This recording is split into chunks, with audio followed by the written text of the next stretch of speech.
Welcome to today's episode of Steady Improvement. We are going to talk about favors.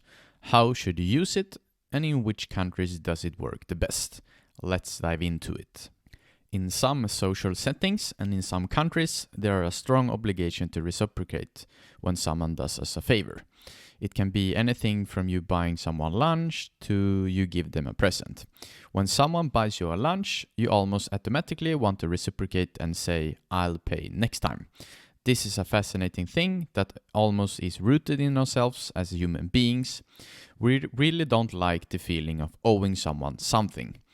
Here is an interesting insight to how favors work in different countries. Employees in the United States is most likely to take an approach based on direct reciprocation.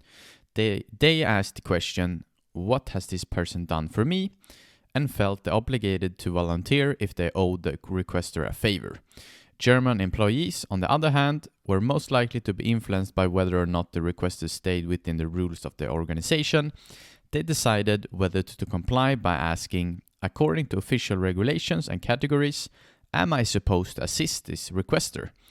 Spanish Citibank's personnel based the decision mostly on friendship and norms that encourage loyalty to one's friends, regardless of position or status. They asked, "Is this requester connected to my friends?" And finally, Chinese employees responded primarily to authority in the form of loyalties to those of high status within their smaller group. They asked, "Is this requester connected to someone in my unit, especially someone who is high ranking?" If someone else has been doing you a favor, how should you think then? If you've done a favor for a colleague or an acquaintance, that favor is likely to have the most impact on that person's desires to reciprocate within a short period of time following the favor. If you're the recipient of a favor, however, you need to be aware of the tendency of people in your position to downplay that favor as time goes by. If you fail to recognize the full value of the favor weeks, months, or even years after it occurred, this may ultimately damage your relationship with the favor doer. To be aware of this dynamic is something that will benefit you, especially if you live in a country where most likely to take the approach on direct reciprocation.